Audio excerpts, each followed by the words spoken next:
Topel pozdrav namenjam vsem vam, gostom Brežiške dežele branja.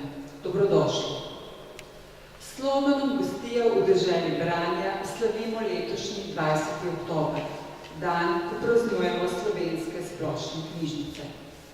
Ker dobrega ni nikoli preveč, smo se odločili, da bomo letos po vsej Sloveniji praznovali kar cel teden. Izbrane teme posameznega dne so skupne vsem knjižnicam. Lokalno pa smo program začinili v svoje. Z današnjim literarnim večerom bomo zaključili projekt Posavci beremo skupaj. Letos, ko v Sevnici, Krškem in Brežicah zaključujemo 7. krog skupnega branja, smo si podajali 5+7x5 knjižnih del. 30 jih je bilo proznih, 5 je bilo esejev in prav toliko pesniških zbirk. Med njimi tudi pesniška zbirka Pesem za liro gostujoče avtorice Bine Štampe-Žnavc. Dobrodošli v naših knjižničnih prostorih.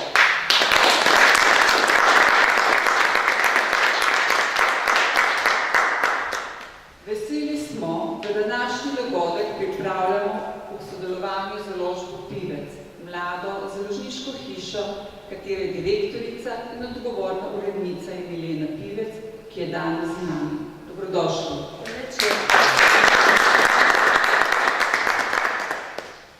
V prazniku knjižnic in prazniku knjig v Ljubljani namreč vse do nedelje poteka najstarejši in največji knjižni dogodek v Sloveniji, Slovenski knjižni sejem, smo tako povezani ustvarjalci, založniki, knjižničari in vi, drage bralke in dragi bralci. Naj bo ta naveza trdna in nadvse ustvarjalna tudi v bodoče. Sedaj pa vas vabim, da prisluhnete naši gostji, pisateljici, pesnici, režiserki in prevajalki Bini Štampe-Žnavc ter sodelavki bibliotekarki Mateji Kus. Izvolite.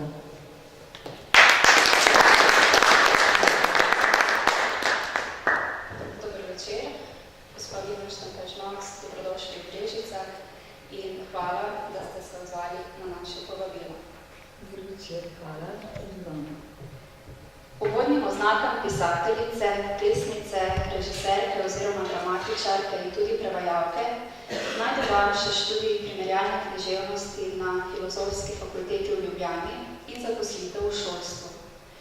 Ukvarjali ste se tudi z improvizacijskim gledališčem in glasbo, 13 let ste vodili Otroško gledališče v Celju, študirali pa ste tudi solo petje. Poznavalci in stroka vas uvrščajo med klasike sodobne mladinske slovenske književnosti. Objavljati ste začeli v 90-ih letih, do danes pa se je skupno nabralo že okrog 70 monografskih publikacij. Pri svojem ustvarjanju se izražate v vseh treh književnih zvrsteh, tako v prozi, poeziji kot tudi dramatiki.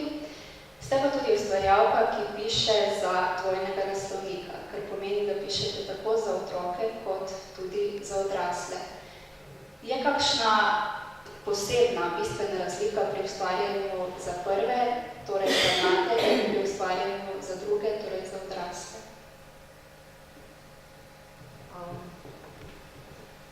Jaz sama po sebi moram reči, da neke posebne razlike ne vidim.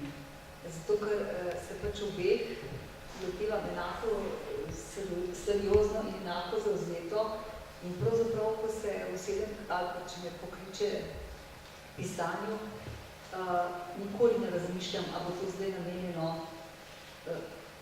otrokom ali odraslim, čeprav seveda včasih vem, če recimo pišem kakšen daljši tekst za odrasle, da pišem pri za njih, jasno, ker je to že v nadaljevanju, ampak drugače, če je pa to trenutek navdiha, pa to nikoli vnaprej določeno, kaj in komu je namenjeno.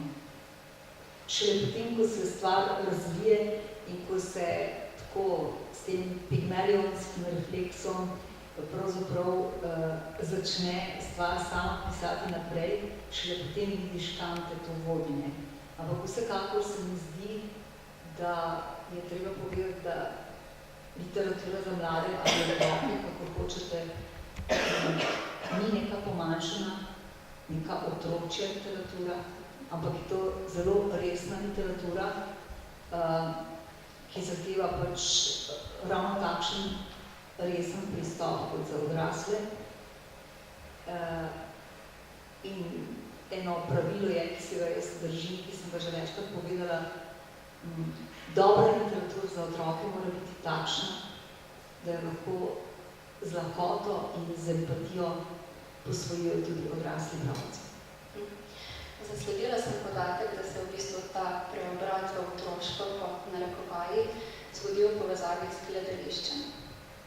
Da ste besedilom pripisovali, kar se vam je zdelo, da je še manjkalo. Je to res? Zgodilo se je res zaradi gledališča, ne? Jaz sem najprej na skrivaj dopisovala, kar se mi je zdelo, da mi v dramaturgiji neke predstave manjka, in potem se tega že kar precej nabralo, ne? In tako je potem nekako samo po sebi ne začela stvar teči naprej. Čeprav sem začela zelo komično, začela sem prvo moja objavljena stvar za otroke bila v kinologu.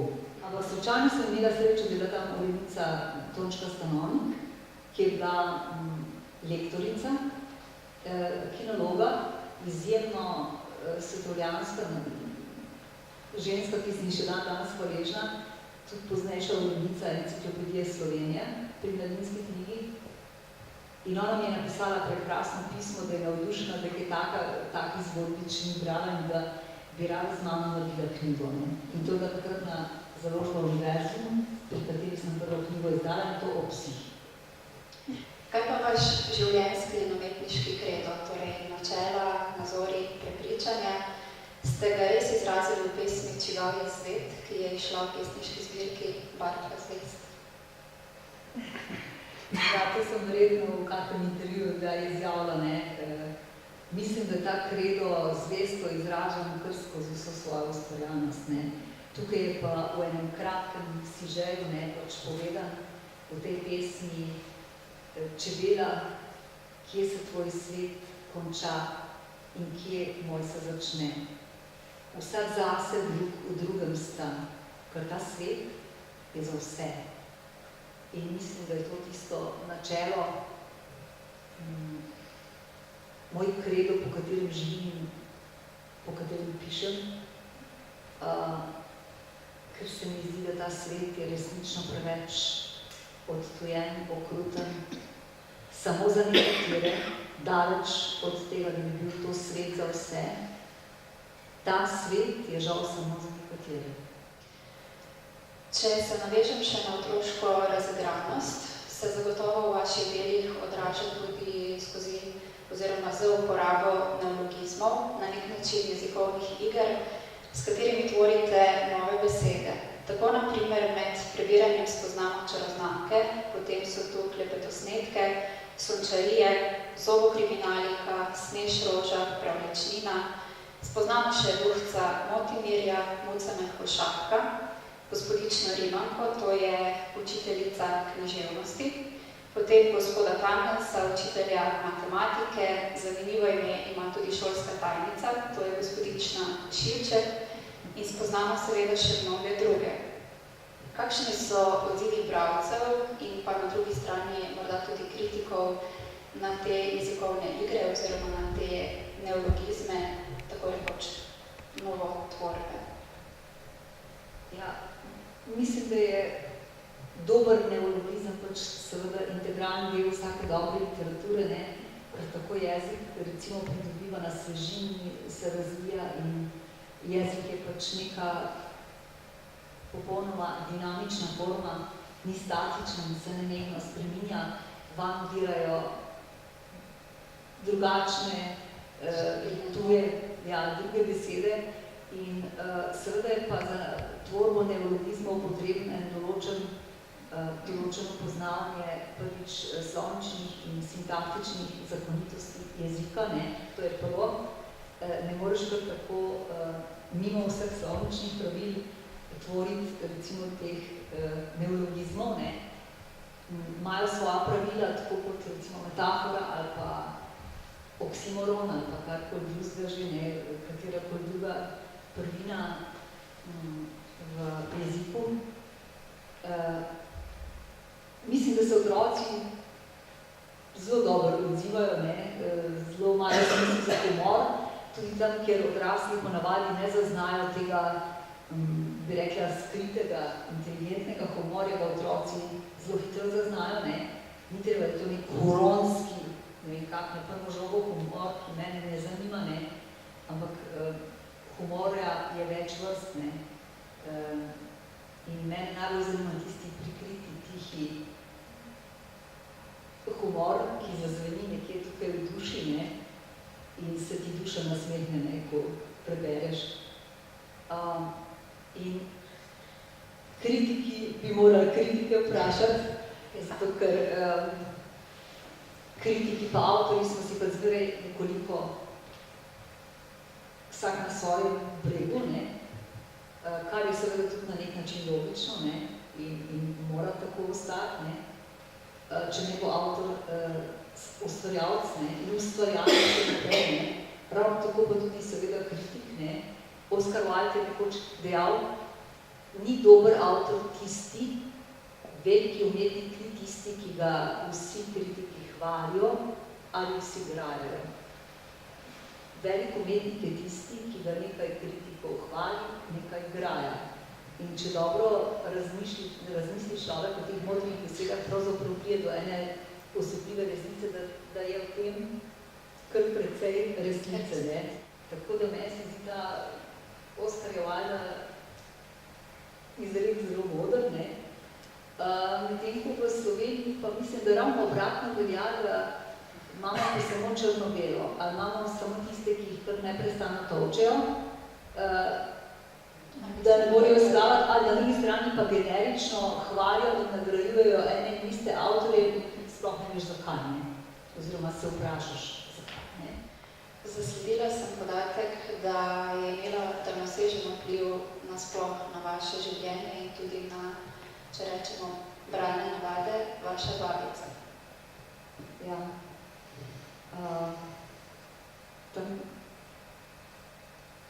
Tam se je odvilo to moje otroštvo,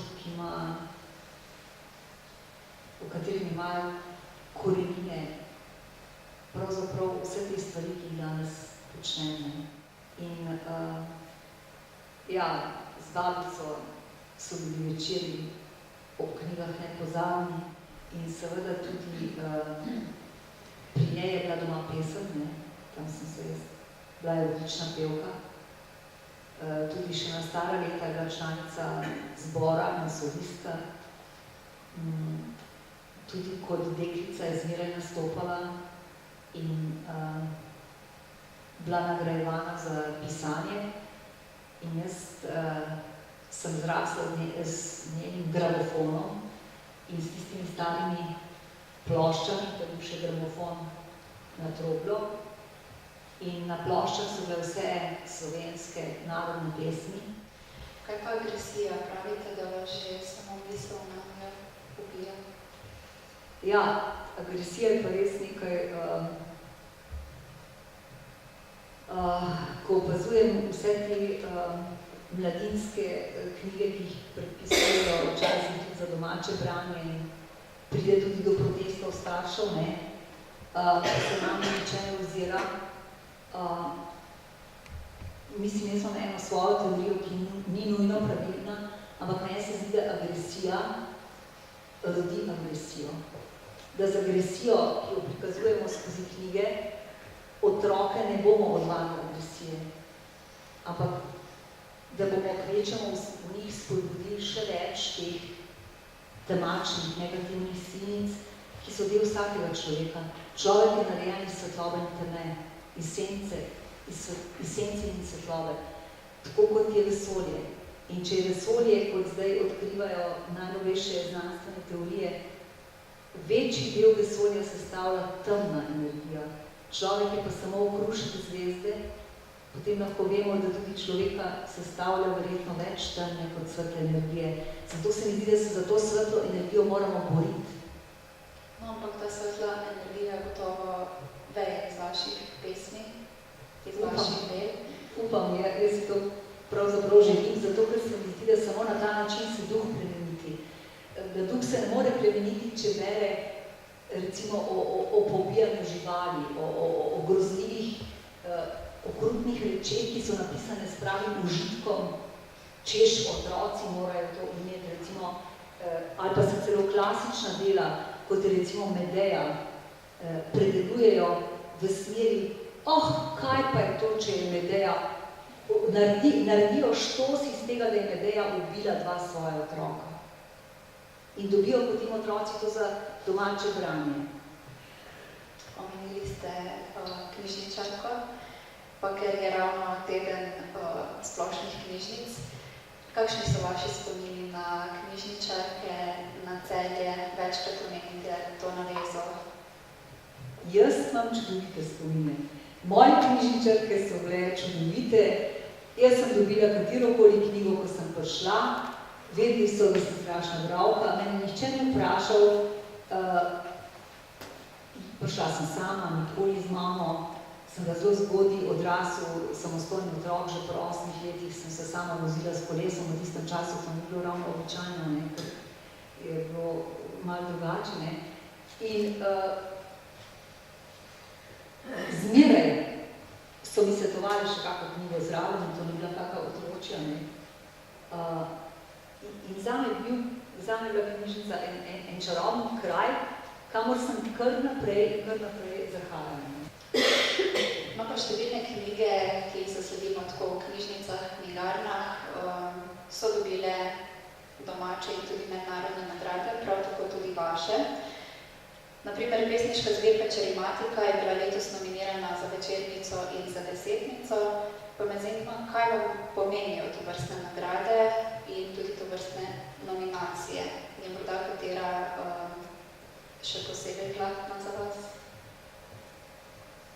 Prijetna.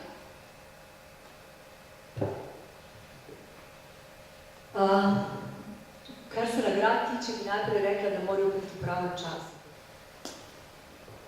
Meni se žal ni zgodilo, da bi kdaj v pravem času kakšno nagrado dobila, oziroma jaz sem dobila nagrade, večinoma nagrad, ki sem jih dobila, in te so mi tudi najbolj dragocene, sem dobila v viteškem, odkritem oziroma fajtu na anonimnih natečajih.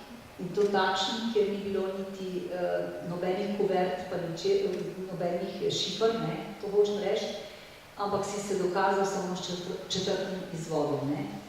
In tako sem nekaj let, dokler so te nagrade bile, strumno zmagovala na vseh anonimnih natečajih za dramske tekste. In tako sem se zrinila tudi kot prva ženska v finale Grumove nagrade s podpisom Eric Hears. To me še danes najbolj zabava. Gre za perfektni tekst Cesarjeve preobleke, ki je ves napisan v rimah in seveda neka aluzija na Andersenovo pravljico, s tem, da je popolnoma radikaliziran, to je tekst za odrasle. In seveda sem prišla v finale, ampak potem sem se morala pa razkriti, in nagrade jasno nisem dobila, ampak vem, da je bila takrat vse splošna zabava po celi Sloveniji, ko so ugotovili, kdo je ta skrivnostni Eric Hears, ker se še nobeno sami ne ljubi. Tako da,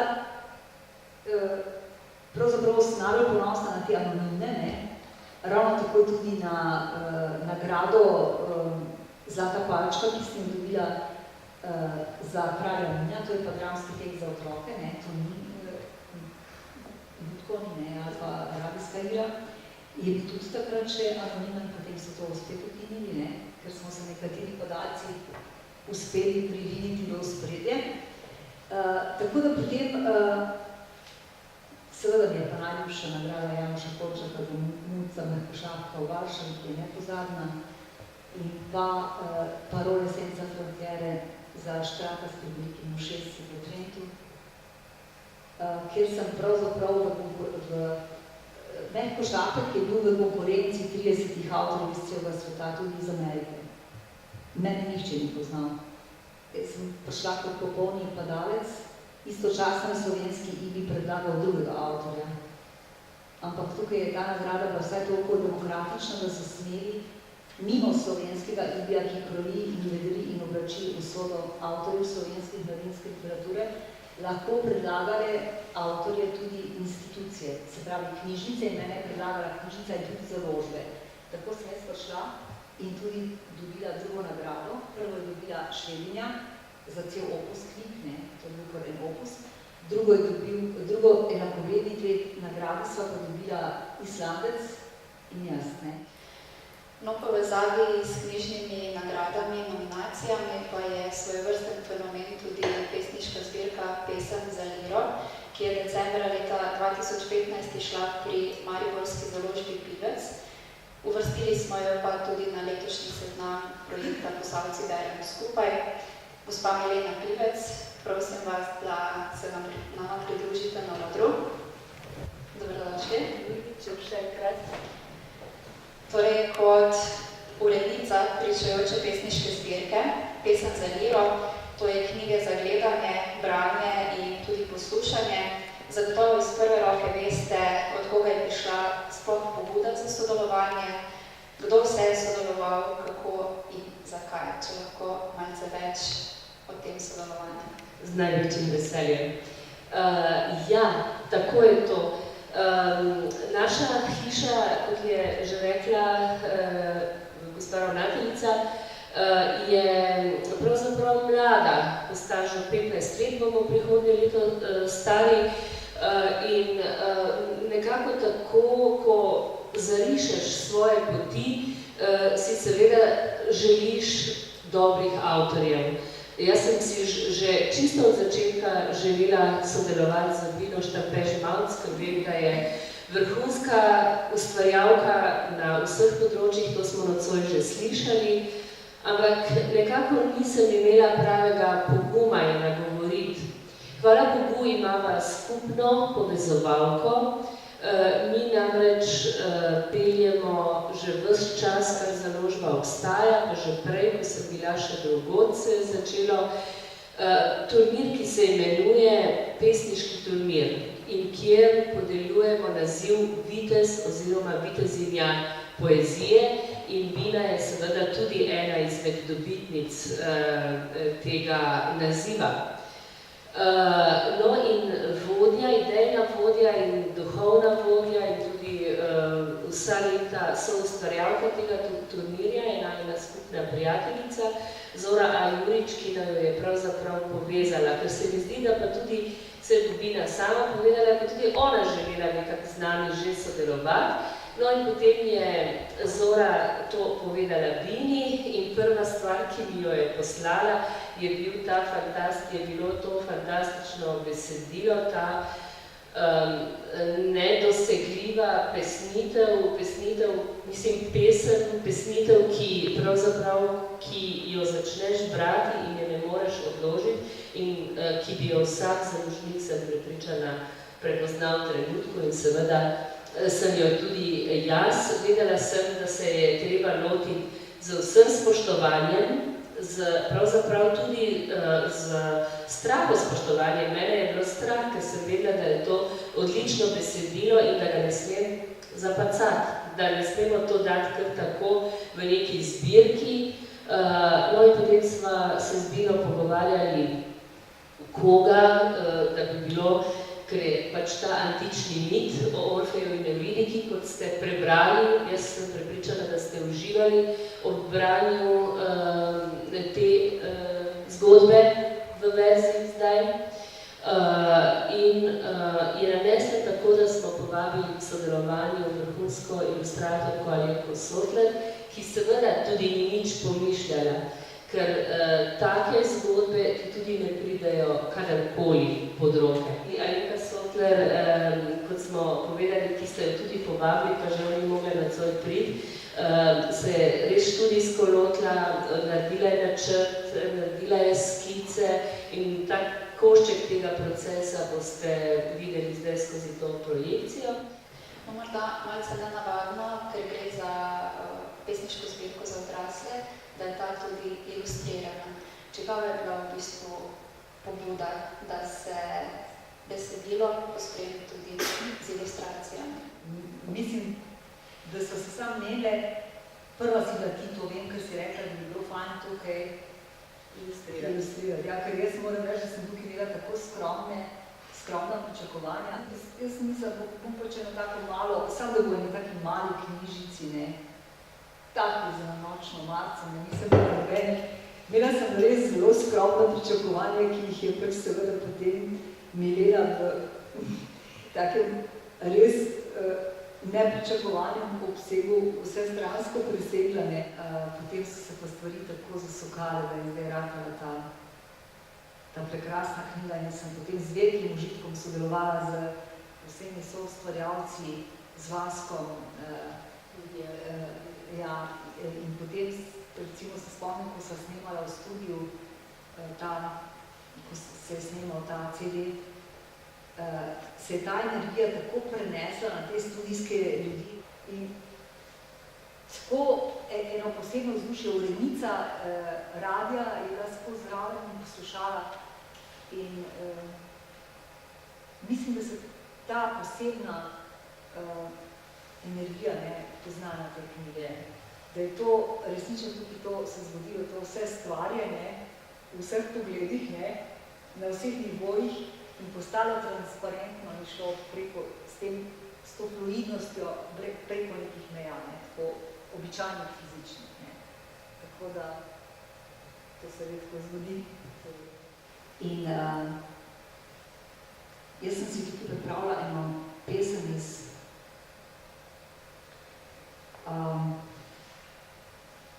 iz nove še neobjavljene zbirke, ki ima naslov Nabiralka samot, pa sem mislila, če bi jo morda prebrala, pa ne vem, če je še čas. Lahko pa bo ta pesem potem tudi naša zaključna misel.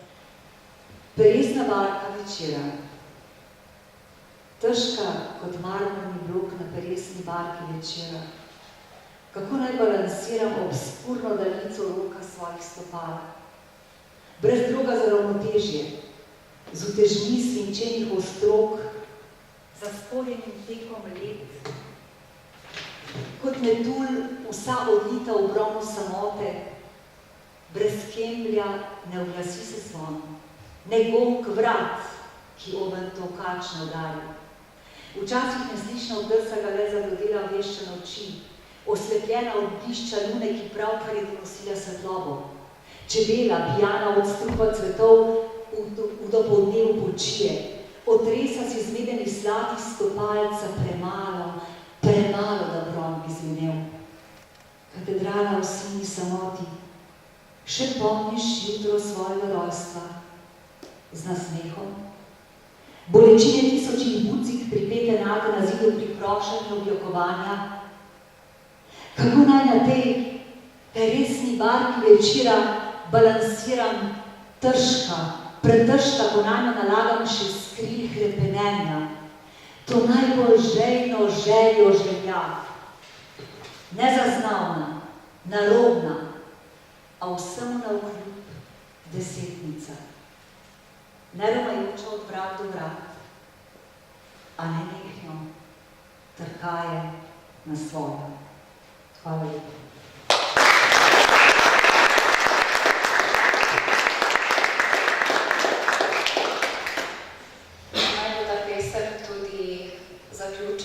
Našega današnjega pogovora. Gospa Vina, gospa Milena, iskrena hvala za vajen odziv, za vajeno pripravljenost sodelovanja. Želim vam vse dobro tudi v bodoče in ogromno ustvarjalnega navdiha, morda tudi kakšno skupno sodelovanje tudi v prihodnje.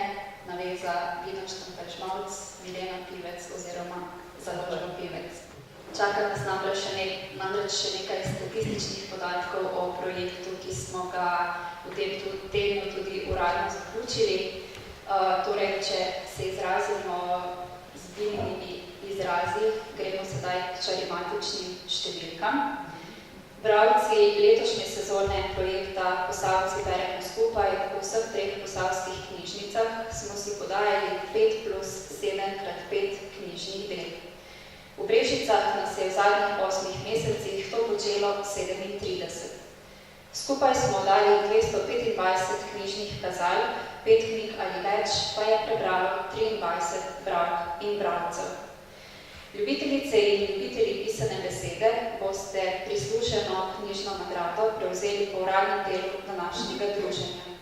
Tokrat je to izbrano delo Kajeta Nogoviča Navodilo za hojo. Knjižna nagrada je za vse 3 sodelujoče knjižnice letos priskrbela Valvazorjeva knjižnica Krško. V priporočilni seznam smo zajeli avtorje 13 narodnosti ter dela oziroma izdaje 12 založb. Medijski sponzor projekta je bil tudi letos Zavod Nebiodunum, mostovi pa so fizično in obralnih svetovih uspešno povezali 3 posavske knjižnice in naše člane. Ob tem se iskreno zahvaljujem sokoordinatorkama iz Krške in Sevniške knjižnice, Renati Vidic in Saši Zinšek.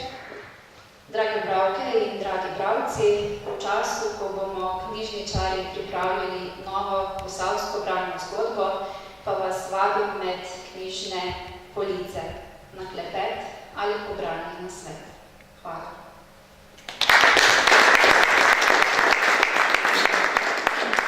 Drage obiskovalke, dragi obiskovalci, spoštovani gosti, iskrena hvala za skupni večer.